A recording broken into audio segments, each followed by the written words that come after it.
American diplomats arrived in the United States on a military plane from Libya. President Obama spoke of the sacrifice made by the foreign service workers. The president was joined by his national security team, including Secretary of State Hillary Clinton.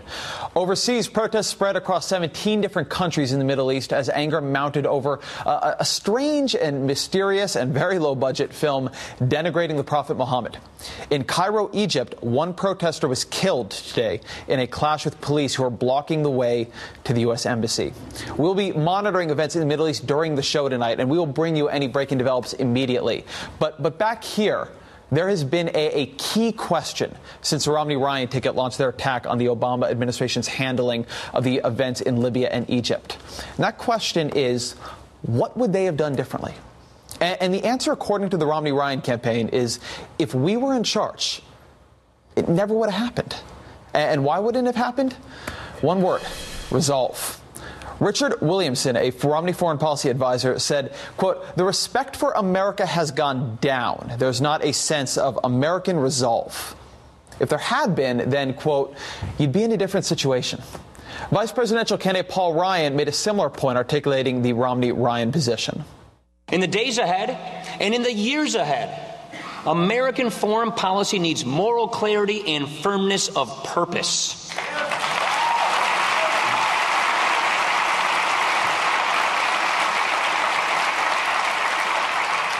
Only by the confident exercise of American influence are evil and violence overcome. That is how we keep problems abroad from becoming crises. That is what keeps the peace. And that is what we will have in a Romney-Ryan administration. All right. Moral clarity and purpose. That is what keeps the peace. Ryan's statement harkens back to Mitt Romney's three-point foreign policy plan he detailed on Wednesday in response to the Libyan assault. It was his third point after confidence and clarity that syncs up with what his running mate said. Number three is resolve in our might.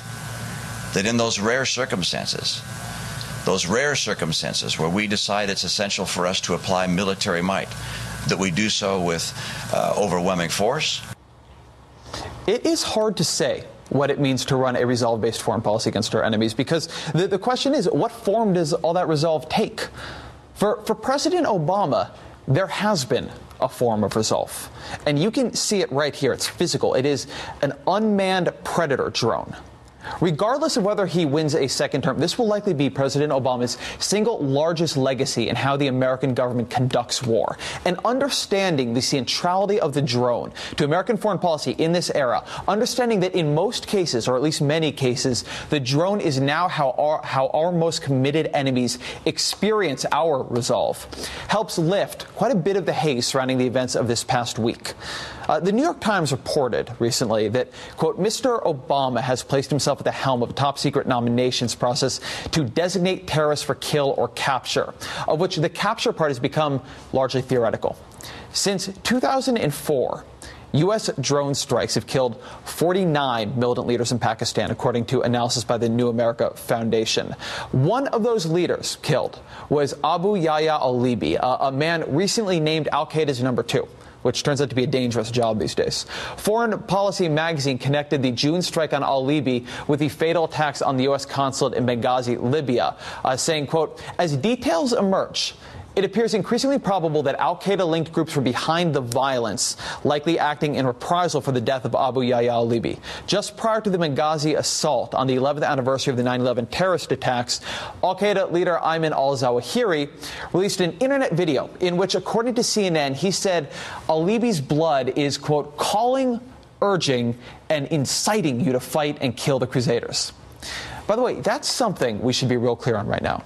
From what we think we know, the attacks in Benghazi were not about this weird internet video, which is what created the riots in Egypt. The attacks in Benghazi appear to have been a response to an American drone strike against an al-Qaeda leader. And that drone strike wasn't an anomaly. It wasn't some rare event.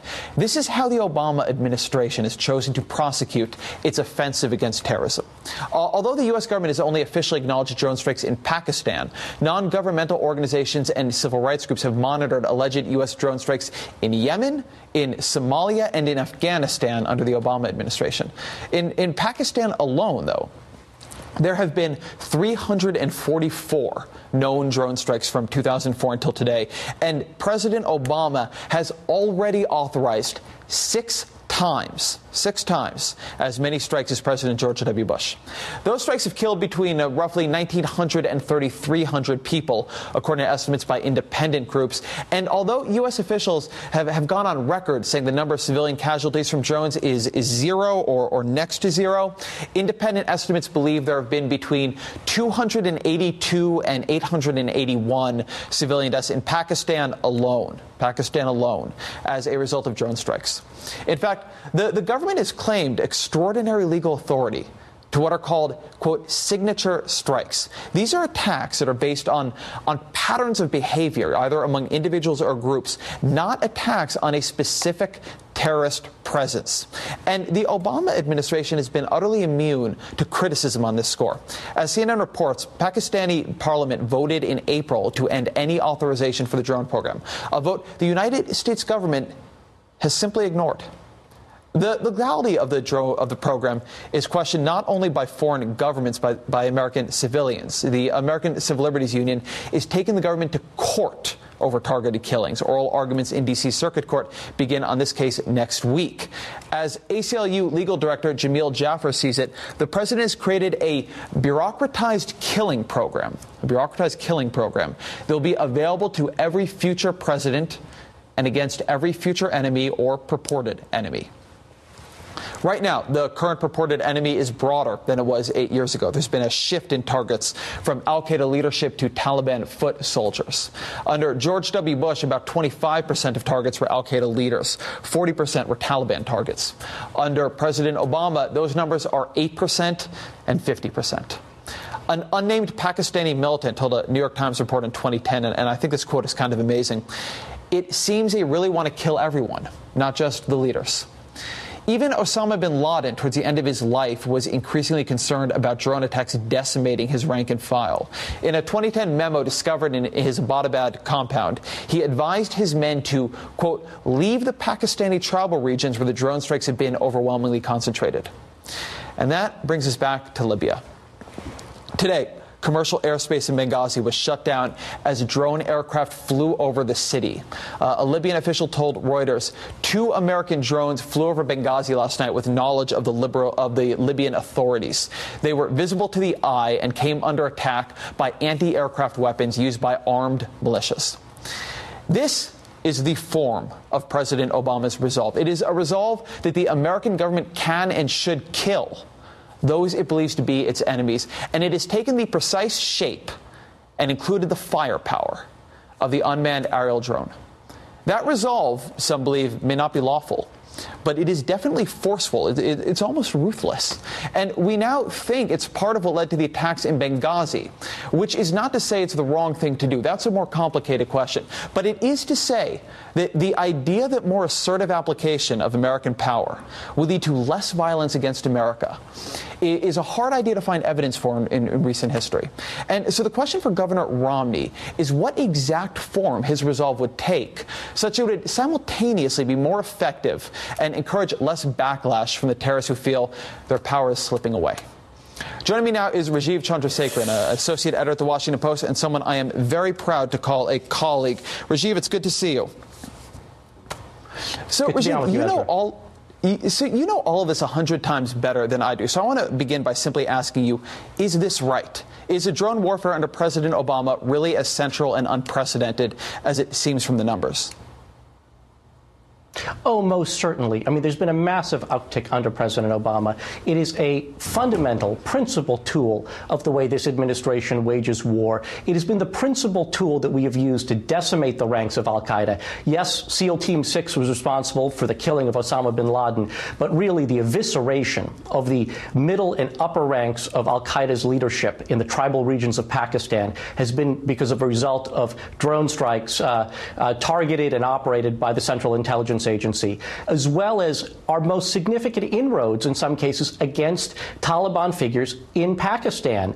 Yes, Obama surged lots of conventional troops into Afghanistan, but it's been special forces activity in Afghanistan and drone strikes in Pakistan that have really had the biggest impact there. So to suggest that, this is somehow demonstrating a lack of resolve, quite frankly, Ezra, is absurd. I mean, I talked to lots of senior U.S. military and intelligence officials, and over the past couple of years with regard to the situation in Afghanistan and Pakistan.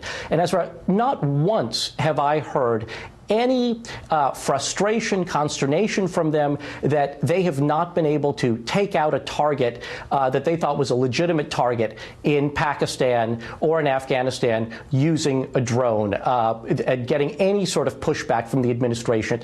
It hasn't existed. There's no record to support that. And what have been the kind of consequences in terms of backlash here? Because one thing that I think is implicit in Romney's remarks is the idea that if we're more resolute in our application of force and in our communication of our willingness to use force, you would not be seeing enemies dare to launch strikes like the ones that were launched in Benghazi. But it now appears, at least potentially, that Benghazi strike was a reaction to the force that we've used in trying to prosecute the war on terrorism. So how does this work? How do you kind of evaluate that claim? Well, okay, so let us assume that connection holds up, and in fact, the militants that were responsible for the horrific attack in Benghazi were somehow seeking to exact revenge for the killing of al-Libi. Yes, that is a dreadful turn of events. But when you look at that, when you look at the outrage in Pakistan, when you balance it all out, it's actually not all that significant of a blowback. Yes, a significant number of civilians have been killed. That is tragic. I don't accept the administration's claim that 0 civilians have been killed. So let's assume that it's somewhere in the hundreds in all of this. What are our other options?